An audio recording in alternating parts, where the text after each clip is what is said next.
everyone, this is Akib from Cleanlog Solution, and today I'm going to talk about the classes in QuickBooks and how to use the class to create a full set of account.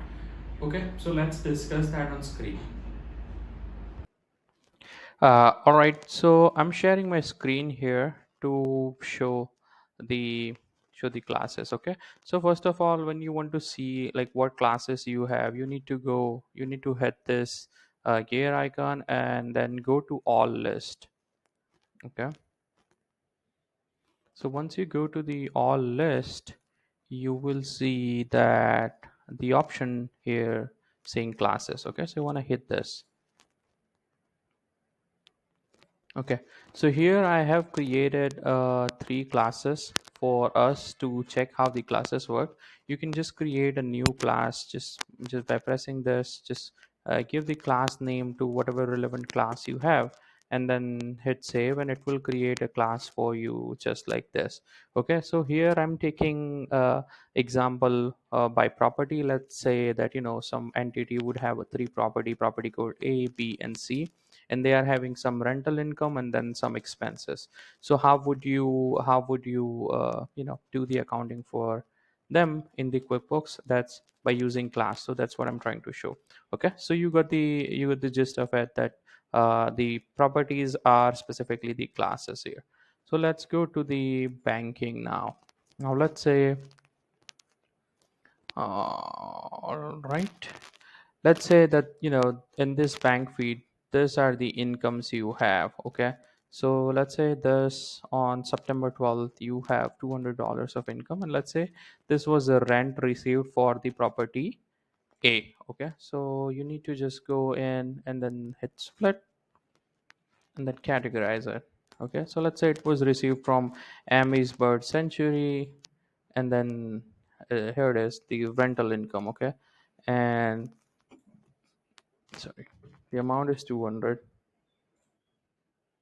and description is rent for August. Let's say it's for August. Okay, now here you will see the option of class, like if it's for property A, B, or C. Here in our case it is for property A, so we select it, accept, apply, and accept. Okay, so there it is. And then let's say that this is for property B. Okay,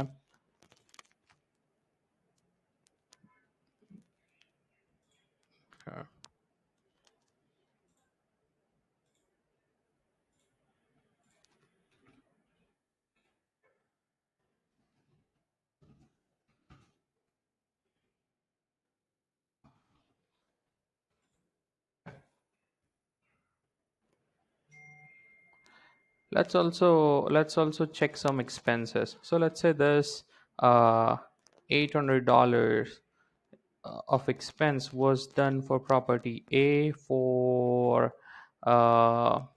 let's say I'm just this is just an example. So let's say it was done for some miscellaneous thing, and then it was done for property A, because we are learning the class here.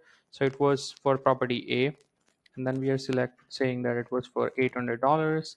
You can also split it over here. Let's say this 800 was in total, and then out of that 200, 200, and 200 for every single one. So you could just split it over here if that's needed, and you can also select the payee or the vendor as needed. So whatever it is, you just need to do that, and then yeah, just accept and apply.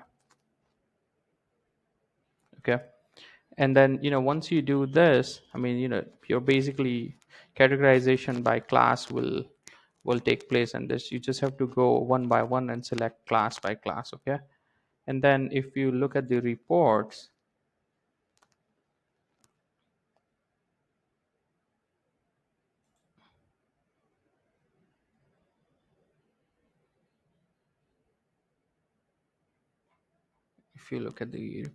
you just have to go in and then you know select by classes and hit run report. So we'll see property A, property B. You remember, like $200 was the rental income, 500 was this, and then we also categorized the $800 of expense. So yes, this can be done for anything, like whatever segment you have in your accounts, and that can be done. Yes, thank you.